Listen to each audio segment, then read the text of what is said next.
tell what's normal for you. Can you see? Can you see? I can't. Like right here? Does this right here? Does that look like a contusion there of some sort, or is that the normal shape of your head? That's not normal. Oh, okay, so the fuck? Get out of here. I hate advertisements. I fucking hate advertisements. Then you try to stop them and they just like send you to a new website. Okay, it's over. So, hey y'all, it's Thursday, right? I don't want to be off that. Yeah, okay. So, Trayvon Tuesday was moved up to Trayvon Thursday because Tuesday was my birthday and I was partying. So, today we are going to get into a interview that Mr. George Zimmerman had, where he discussed in detail exactly what went down with the fight. However, he didn't discuss he discussed the fight, what happened, the fight scene, but what happened prior he didn't get into for probably obvious reasons because he knew he was wrong. But that's beyond the point.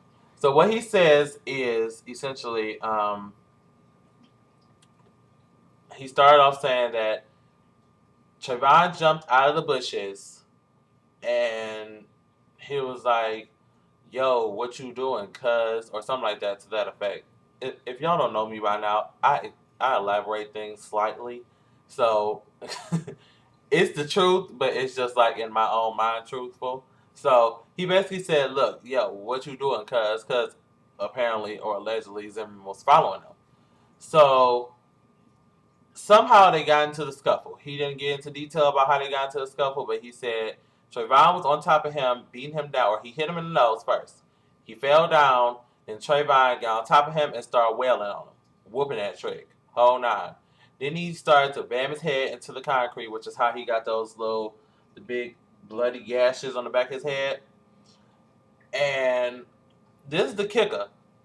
The kicker is, he said Trayvon told him, "Look, you about to die tonight," good stuff like that. And he reached for his gun. He reached for George's gun. And before Trayvon could grab it, Zimmerman pulled it out and shot him. Now,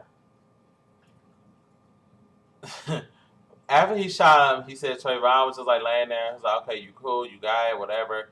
I'm fine." He got on top of him and told him, "Don't move." So then apparently he died shortly after, apparently. So he's still claiming self-defense. And I don't know if I got into the whole self-defense thing in the last Trayvon Tuesday or in the previous Trayvon Tuesday thing. But here's my take on the whole self-defense claim. What I consider self-defense is the following. Let's say I'm walking up the street minding my business.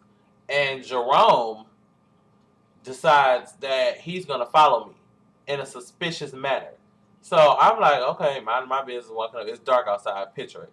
I'm just walking minding my business. Jerome is following me. So I'm like, okay, Jerome is following me. I don't know what the fuck is going on. So we're walking. If I was to turn around and be like, "Look, Jerome, the fuck is you doing?" Well, I don't know Jerome's name, but I'm just giving him a name to make it easier. Look, dude, what did you following me for? And I just randomly just go start wailing on him, and then you shoot me back, that is a credible claim of self-defense. Don't text me. Who's this? Oh, this is Jeremy.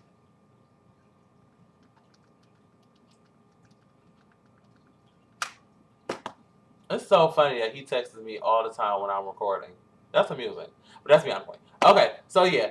I'm walking, and if I attack you first and then you decide you want to shoot me, then yes, your self-defense is credible. You shooting me is fine. Especially if it's like a law or something that you can use a firearm in self-defense. That's fine. However, if I'm walking and Jerome comes up to me and it's like, "What is you doing harassing me?" and Jerome initiates the fight and then I hit him back and we get into a scuffle together, then you shoot me, then self-defense is out the window then because you initiated it. So it's kind of like you picked the fight then your self-defense can't be a claim. But if I pick the fight, then yeah, your self-defense is right. Does that make sense to anybody besides me? Because in my mind, that's the logic I'm going off of this entire case. That's why I sincerely believe he should be in jail. Because he followed him after the police told you to leave the little boy alone. After the authorities, like the Florida Police Department, not Neighborhood Watch, the Florida Police Department told you, do not pursue him. Mind your business. You did it anyway. So that self-defense claim for me is just like bull caca out the window, throw it somewhere. And I want to get into something else he said too. Let me find it. In another police interview 3 days after the shooting, Zimmerman told someone. Here we go.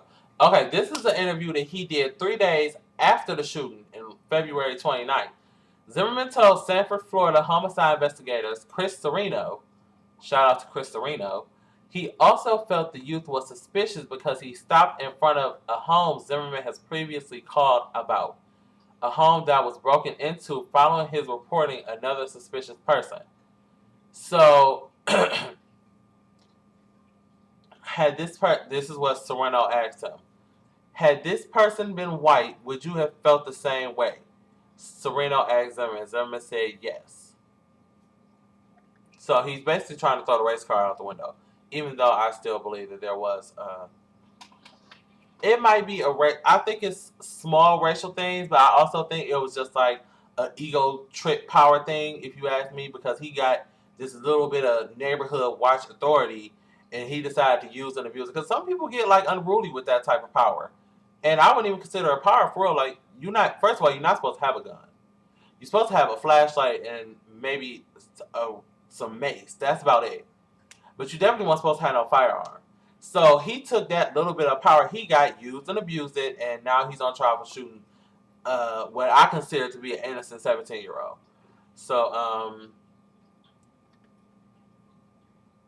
yeah, that's about it. I don't want to, I can't express some doubt about Zimmerman's account knowing the main questions were made about the innocent. Yeah, that's it for today's Trayvon Tuesday. Thursday. We will see you guys back here on Tuesday, next Tuesday, on a regular Trayvon Tuesday for more updates and things of that nature on the gotchas and the boom cacks of the case. All right, I'm going to eat some tuna. See y'all.